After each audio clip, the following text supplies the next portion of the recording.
भगवान श्री कृष्ण ने अपने मित्र सुदामा को बहुत सारी संपत्ति दी, लेकिन सुदामा तो अब और अधिक भक्ति करने लगे। वे अब हर समय परमात्मा के ध्यान में ही मग्न रहते। एक दिन सुदामा ने मन में सोचा, हर तरफ माया की बातें हो रही है, पर माया मुझे क्यों नहीं दिखाई देती है? यह माया पता नहीं कैसी होगी। उन्होंने भगवान श्री कृष्ण से कहा, मुझे अपनी माया दिखाइए। भगवान श्री कृष्ण ने कहा, तुम मुझे भूल जाओ तो तुम्हें माया दिखाई देगी। ईश्वर ज्ञान और माया अज्ञान का प्रतीक है। जो परमात्मा के ध्यान में तल्लीन रहता है, उसे माया कैसे दिखाई देगी?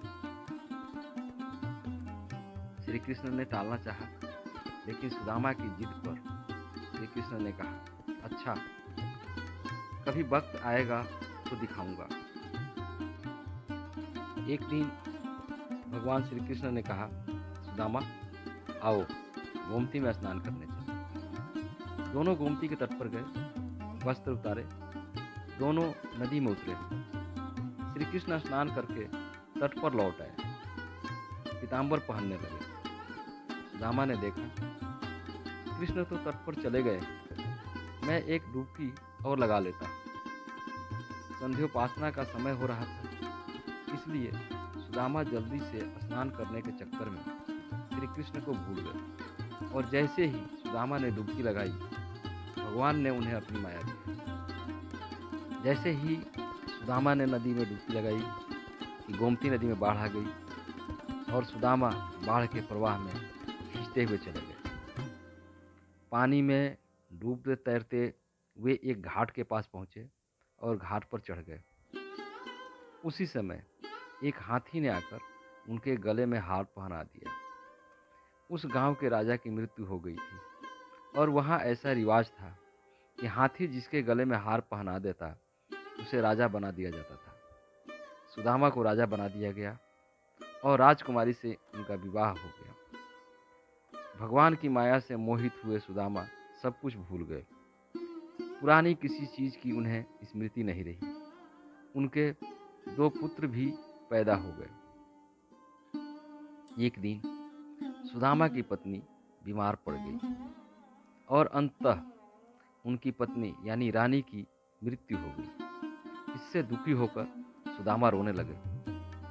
नगर के संभ्रांत लोगों ने कहा, आप रोइए मत, रानी जहाँ गई है वहाँ आपको भी पहुँचा देंगे। उस नगर में ऐसा रिवाज था कि स्त्री की मृत्यु होने पर पुरुष को भी उसके साथ चिता में चढ़ा दिया जाता था। लोग सुदामा को शमशान ले गए। यह सब देखकर सुदामा घबरा गए और भय और घबराहट में प्रभु का स्मरण करने लगे।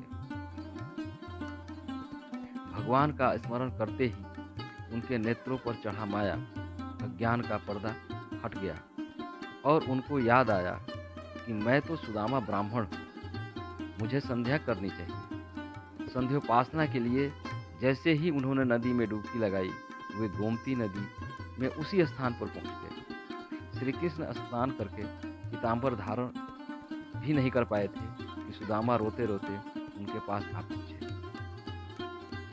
श्री कृष्ण ने पूछा, मित्र, रोते क्यों हो? सुदामा कहने लगे, ये मेरी पत्नी, मेरा राज्य सब कहाँ चला गया? यह सब क्या है? भगवान श्री कृष्ण ने सुदामा को समझाते हुए कहा, मित्र, जो देखा भोगा वह सच नहीं था, भ्रम था, स्वप्न था, माया थी मेरी, और जो तुम अब देख रहे हो यही सच है। मैं ही सच हूँ। मेरे से भिन्न जो भी है वह मेरी माया ही है। माया का आवरण चारों ओर फैला हुआ है। माया स्वयं नाचती है और मनुष्य को अपने बस में करके नचाती है। इसलिए संतों ने माया को नर्तकी कहा है। इस नर्तकी माया के जाल से बचना है तो नर्तकी का उल्टा कर दो। जो शब्द बनेगा वह है कीर्तन, अर्थात जो भगवान का कीर्तन व नाम स्मरण करता है, उसे माया रुलाती नहीं है।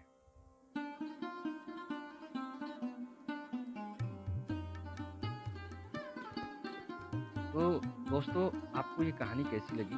अगर आपको कहानी पसंद आई हो तो कृपया लाइक करें, शेयर करें और कमेंट बॉक्स में अपनी राय दें।